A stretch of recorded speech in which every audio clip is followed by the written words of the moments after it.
In the last lecture हम लोगों ने स्टार्ट किया था पॉइजन डिस्ट्रीब्यूशन। जी हाँ, Poisson distribution the main important formula this is used to calculate the probability of R success when n is tends to infinity, यानी n बहुत high होगा, नंबर ऑफ ट्रायल्स बहुत हाई हैं and p tends to 0। So इस case में हमने एक नया पैरामीटर यहाँ पे लेट किया था जो कि लैम्डा है। तो बेसिकली मुझे लैम्डा की कैलकुलेशन यहाँ पे करनी होती है जो कि आपका np पे डिपेंड करता है। और इसके अलावा भी हमने पढ़ा था mean and variance of this Poisson distribution and both mean and variance are equal to this particular factor that is called lambda. Now in this lecture हम लोग पॉइजन डिस्ट्रीब्यूशन पे बेस्ड प्रॉब्लम सॉल्व करने वाले हैं। तो चलिए straight forward अपना lecture start करते हैं to solve the problems on Poisson distributions.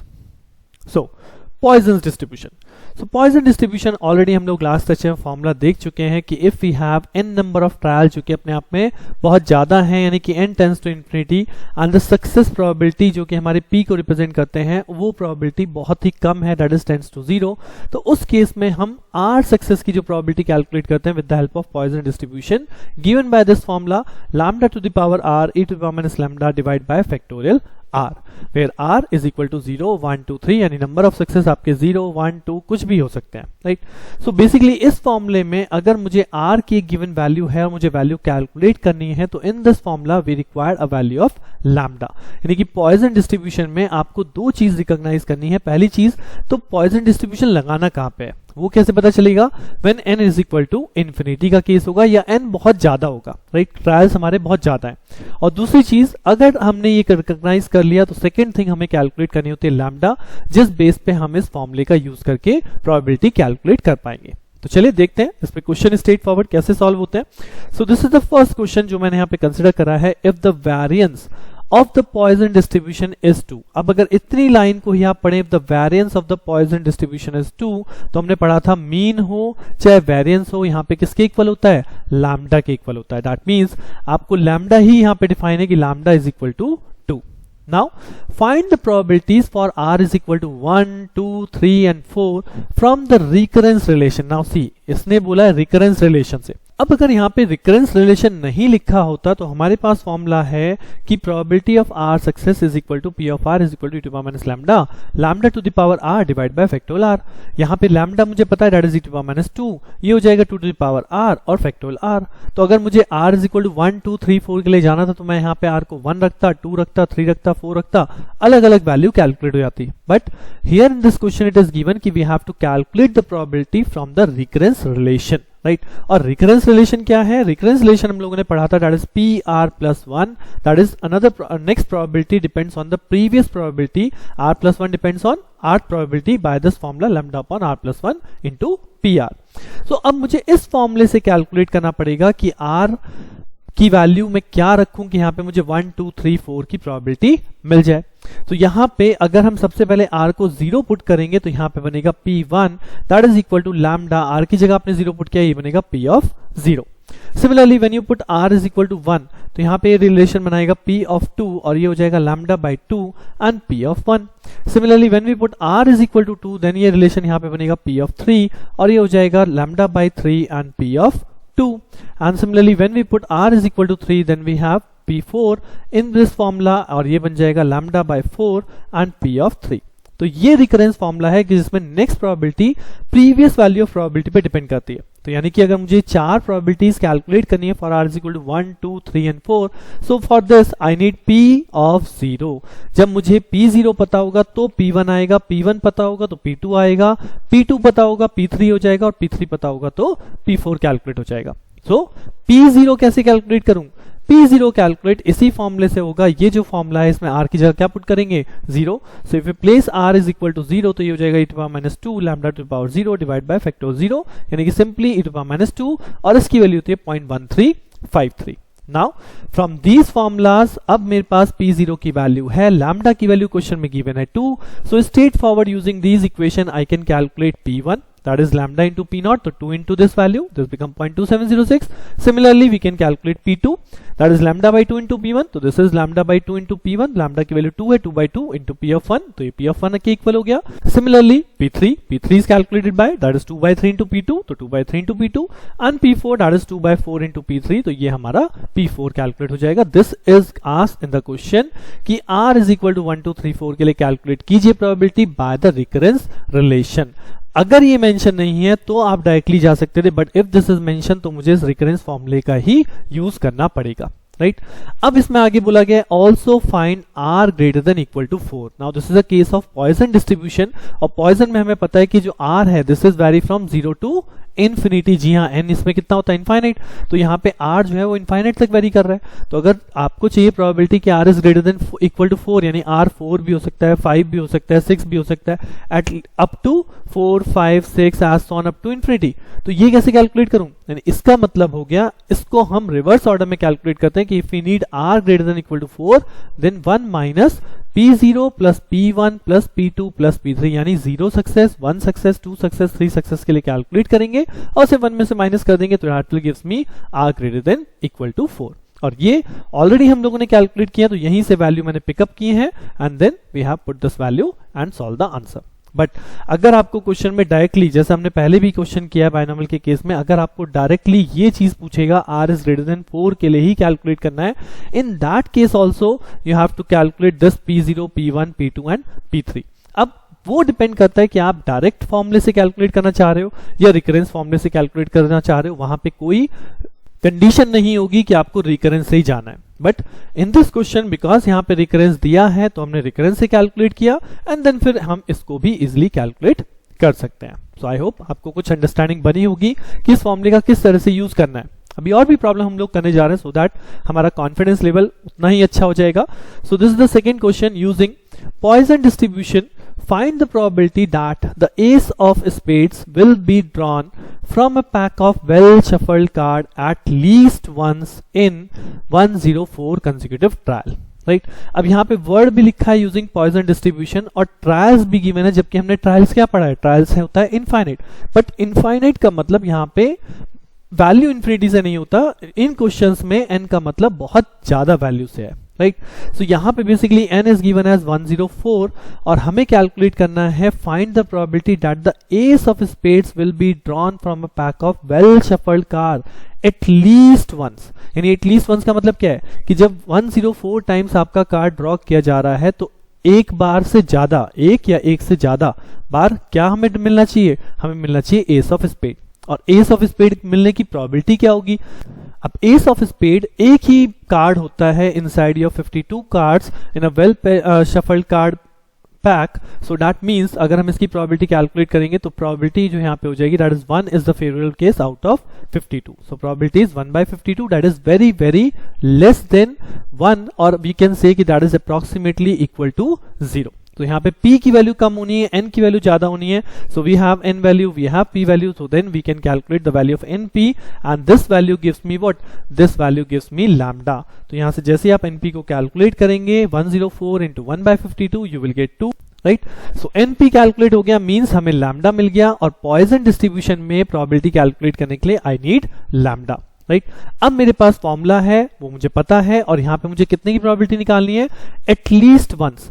अब 104 में एटलीस्ट वंस का मतलब क्या हो गया, यानी हमें कैलकुलेट करना है P R greater than equal to 1, यानी आर 1 हो सकता है, आर 1 से ज्यादा हो सकता है, बट एटलीस्ट वंस होना चाहिए। तो इसको हम कैसे कैलकुलेट करेंगे, अब एटलीस्ट 1 में 1 2 3 4 5 अप टू एस ऑन 104 तक नहीं जाएंगे, कैसे कैलकुलेट करेंगे, जी हाँ 1 माइनस पी ऑफ 0, यानी कि हम वो प्रोबेबिलिटी कैलकुलेट करेंगे जहां पे सक्सेस मिली नहीं, कि एक भी बार हमारा एस ऑफ स्पेड ना आए, उसकी प्रोबेबिलिटी क्या है, so that is P of 0, success is equal to 0, r is equal to 0. So 1 minus e to the power minus lambda, lambda to the power 0 upon factor 0 by the same formula, that is p of r is equal to e to the power minus lambda, lambda to the power r divided by factorial r. तो r की जगह 0 put कीजिए, lambda की जगह 2 put कीजिए, solve the value you will get 0.8647, right. So Poisson distribution के लिए mainly हमें चाहिए लैम्डा की वैल्यू जो कि किस पे डिपेंड कर रही है, n और p, राइट। अनदर क्वेश्चन देखते हैं, this is the next question और ये क्वेश्चन थोड़ा सा डिफर है और इस क्वेश्चन का इसलिए इंपॉर्टेंस रखा है मैंने यहाँ पे क्योंकि इस टाइप का क्वेश्चन आपका नेक्स्ट यूनिट जो है दैट इज यूनिट नंबर 5, वहां पे भी एक रिक्वायरमेंट होती है, बिकॉज वहां पे हम एक टेस्ट करेंगे जहां पे हम ऑब्जर्व फ्रीक्वेंसी और थ्योरेटिकल फ्रीक्वेंसी को कंपेयर करेंगे, राइट। तो अभी मैं उसके बारे में ज्यादा नहीं बता रहा हूं, but this is important because of the next unit. So यहाँ पे कहता क्या है, यहाँ पे आपको एक डेटा गिवन है कि this is a number of death, death 0, death 1, death 2, death 3 and death 4 और यहाँ पे फ्रीक्वेंसीज अवेलेबल हैं कि 0 डेथ जो हुई है वो 122 फ्रीक्वेंसीज हैं, 1 डेथ होने वालों में 60 फ्रीक्वेंसीज हैं। So there total number of frequency, अगर हम यहाँ total number of frequency calculate करें तो 122 plus 60 plus 15 plus 2 plus 1 that is equal to basically 200। So basically this is the data of 200 जहां पे हमारा नंबर ऑफ डेथ रेट जो है 0 डेथ होने वाली 122 है, 1 डेथ होने वाले 60 है। सो अगर इस तरह से हमें डेटा दिया जाता है तो इसके लिए हमें पॉइजन डिस्ट्रीब्यूशन को सेट करना है and calculate the theoretical frequencies. मतलब क्या है, यहां पे एक तरह से ऑब्जर्व्ड फ्रीक्वेंसी दी जाती है कि क्या फ्रीक्वेंसी ऑब्जर्व की गई, बट अगर हम इसमें कोई एक डिस्ट्रीब्यूशन सेट करना चाहें, हम एक फॉर्मूला सेट करना चाहें तो उस बेस पे हमारी थ्योरेटिकल फ्रीक्वेंसीज क्या आएंगी, राइट।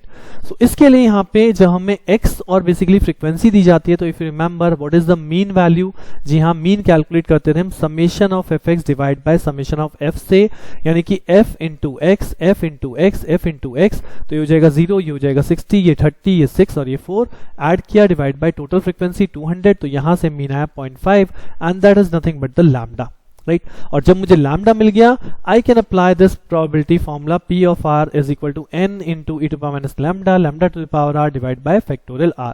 अब यहाँ पे फॉर्मूले में चेंज क्या है, हमारा फॉर्मूला तो केवल इतना था बट यहाँ पे कैपिटल N लगा है, तो कैपिटल N क्या रिप्रेजेंट कर रहा है, how many total families are there, तो दैट इज 200। तो यहाँ पे 200 से और मल्टीप्लाई होगा, this is the change because हम नंबर ऑफ वैल्यूज कैलकुलेट कर रहे हैं, राइट।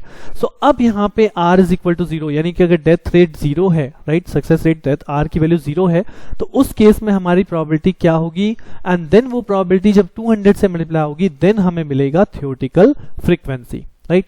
सो इस केस में आपको यहाँ पे एक सिंपल सी टेबल रिप्रेजेंट करनी होती है, that is R is equal to 0 1 2 3 4। उसके बेस पर हम यहाँ पे n into P R calculate करेंगे बाय दिस फॉर्मूला। तो यहाँ पर टेबल में 1 by 1 R is equal to 0 है, so from this formula R is equal to 0 put किया, calculate the value, again R is equal to 1, from the same formula R की जगह 1 put कीजिए, calculate कीजिए वैल्यू।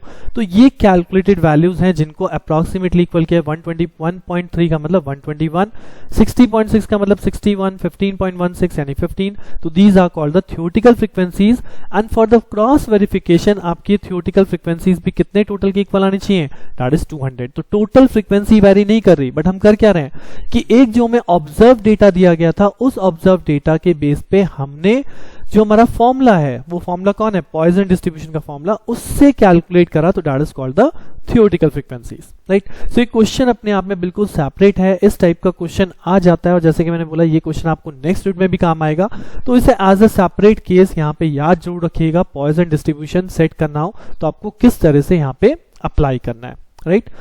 इसके अलावा हमने बेसिक क्वेश्चन किए थे और क्वेश्चन देख लेते हैं। So here is the next question, a manufacturer knows that the condensers he make contain on an average 1% of defective, right? A manufacturer knows that the condenser he makes contain an average of 1% of defectives. He pack them in a boxes of 100. What is the probability that a box picked at random will contain 4 or more faulty condenser, यानी condenser, faulty condenser की ही हमें probability बतानी है, तो faulty condenser हमारे लिए क्या है, सक्सेस, राइट। सो अब इस फॉल्टी कंडेंसर की प्रोबेबिलिटी क्या है, यानी प्रोबेबिलिटी क्या है 1% ऑफ डिफेक्टिव, तो यानी यहाँ पे P कितना है 1%, that is 0.01। So P is 0.01 and कितने पैक फॉर्म में किया जाता है, दैट इज बॉक्सेस ऑफ 100, तो n इज इक्वल टू 100 है, तो यहां से हम लैम्डा कैलकुलेट कर सकते हैं, n into P that become 0.01 into 100, तो ये हो जाएगा आपका 1, तो लैम्डा की वैल्यू यहाँ पे कितनी हो गई 1, राइट।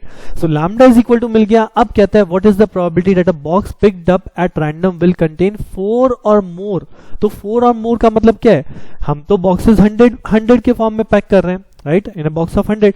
सो उस 100 में से 4 या 4 से ज्यादा कंडेंसर फॉल्टी होने चाहिए, राइट। सो 4 या 4 से ज्यादा कितने हो सकते हैं, एक बॉक्स में 4 हो सकते हैं, दूसरे में 5 भी हो सकते हैं, 6 भी हो सकते हैं, 7 भी हो सकते हैं, right. So that means 4 and greater than 4, तो R की वैल्यू क्या हो गई, ग्रेटर देन इक्वल टू 4, तो कैसे कैलकुलेट करूंगा, again the same thing, 1 minus P0 plus P1 plus P2 plus P3, जहां पे आपका P0 P1 P2 P3 calculate करना है by this formula PR is equal to e to power minus lambda, lambda to the power R divide by factorial R। तो यहाँ पे हमें lambda पता है, लैम्डा इज 1, तो यहाँ पे प्लेस कर दिया, R की वैल्यू यहाँ पे चेंज करते जाए, 0 रखा तो ये बन जाएगा e की power minus 1 divide by factorial 0, 1 रखेंगे e की power minus 1 divide by factorial 1, 2 रखेंगे minus 2 divide by factorial 2, solve कीजिए, get the result. Right. So ultimately main चीज है आपने लैम्डा कैलकुलेट कर लिया, लैम्डा कैलकुलेट करने के बाद apply the formula, calculate the value of the probability. Second main thing जो यहाँ पे होती है वो यही होती है कि प्रोबेबिलिटी कौन से सक्सेस रेट के लिए पूछी जा रही है, और जनरली या तो एटलीस्ट या एट मोस्ट या मोर और लेस देन दिस वैल्यू, इस तरह की यहाँ पे एक सब्जेक्टिव लाइन आपको मिलेगी जिसमें बेस पे आपको प्रोबेबिलिटी को कैलकुलेट करना है, right? एक last question based on this Poisson distribution, and this is the question: in a certain factory turning out razor blades, there is a small chance of 0.002 for any blade to be defective. Now इसी एक sentence से मुझे यहाँ पे पता चल रहा है कि केस कौन सा है, right? In a certain factory turning out razor blades, there is a small chance of 0.002 for any blade to be defective. यानी इतनी कम probability है defective होने की, right? अब वो कहता है the blades are supplied in packet of 10. Calculate the approximate number of packet containing no defective, right, blades in an assignment of 10,000 packets, right, containing no defective blades. Defective होने की probability क्या है? 0.002. यानी कि ये क्या हो गया? ये हो गया हमारे लिए P, दैट इज डिफेक्टिव होने की प्रोबेबिलिटी हो गई 0.002. सो इसको इसी तरह से डिफाइन किया था कि P defective, right, P defective is equal to 0.002. कितने की पैकिंग करी जा रही है? n is equal to 10. तो अगर हम np कैलकुलेट करें तो this np is equal to lambda. So lambda हमारे लिए कितना हो जाएगा? लैम्डा हो जाएगा 0.02. अब लैम्डा मेरे पास आ चुका है, मुझे कैलकुलेट करना है, calculate the approximate number of packets containing no defective, right, no defective होने की प्रोबेबिलिटी. यानी अगर एक पैकेट में 10 ब्लेड्स हैं तो 10 में से एक खराब हो सकता है, 2 भी खराब हो सकते हैं, 3 भी खराब हो सकते हैं, बट वो कह रहा है कोई डिफेक्टिव ना हो, इसकी प्रोबेबिलिटी क्या होगी? यानी r is equal to 0, right. So straightforward formula apply करना है for r is equal to 0. जो फॉर्मूला होता है हमारा PR is equal to P of r is equal to e to power minus lambda, lambda to the power r divide by factorial r. इसमें r की जगह 0 value put कर दीजिए, lambda हमें पता है, e to the power minus 0.02 बचा, and this is also given in your question, e to the power minus 0.02 is equal to 0.9802. तो this is the probability of success, right, this is the probability of success when there is no defective. ठीक है, किसमें? एक packet of blade में जिसमें कि आपके 10 blades हैं. बट इस तरह से वो क्या कह रहा है? Now calculate the approximate number of packet containing blades in an assignment of 10,000 packet.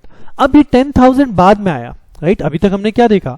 एक पैकेट के अंदर 10 ब्लेड्स आर देयर. उन 10 ब्लेड्स में से अगर एक भी ब्लेड डिफेक्टिव नहीं है तो उसकी क्या प्रोबेबिलिटी है? उसकी प्रोबेबिलिटी है 0.9802. तो 10,000 पैकेट्स के अंदर नो डिफेक्टिव ब्लेड्स होने की क्या कितने नंबर्स हो जाएंगे? यानी 10,000 मल्टीप्लाई बाय 0.9802, दैट इज 9802. सो 9802 packet out of 10,000 that will be contain no defective blades. इनमें कोई भी ब्लेड डिफेक्टिव नहीं है, राइट. सो आई होप कि आपको इन क्वेश्चंस को करने के बाद एक बहुत अच्छी अंडरस्टैंडिंग बनने वाली है और आप ये क्वेश्चन एज इट इज आए या इनसे similar question as it is आए या बेस्ड ऑन पॉइसन डिस्ट्रीब्यूशन कुछ भी क्वेश्चन बने, just look up the two values की what is n, what is p, calculate the value of lambda, and based on the lambda value फॉर्मूले में आपको देखना है हमें किस चीज के लिए प्रोबेबिलिटी कैलकुलेट करना है, राइट. तो इसी के साथ ये पॉइसन डिस्ट्रीब्यूशन यहीं पे एंड होता है. And with this Poisson distribution हम जो पढ़ रहे थे डिस्क्रीट डिस्ट्रीब्यूशन, राइट, जिसमें हम 2 केस पढ़े हैं, one is called binomial and one is called Poisson. So binomial complete हो गया है, पॉइसन कंप्लीट हो गया है. अब हम नेक्स्ट लेक्चर में लास्ट टॉपिक देखने वाले हैं स्टूडेंट का, जो कि आपका कंटिन्यूअस डिस्ट्रीब्यूशन है, और उसके अंदर हम लोग बात करेंगे नॉर्मल डिस्ट्रीब्यूशन के बारे में. तो ये भी अपने आप में बहुत इंपॉर्टेंट है, बिकॉज इन तीनों टाइप के डिस्ट्रीब्यूशन पे आपको क्वेश्चन पेपर में क्वेश्चन बनेगा ही बनेगा, बायनोमियल पे भी, नॉर्मल पे भी और पॉइसन पे भी. तो जो नेक्स्ट टॉपिक है that is normal distribution, that is also very very important. तो जानने के लिए बने रहिए मेरे साथ, मिलते हैं नेक्स्ट लेक्चर में. Thank you.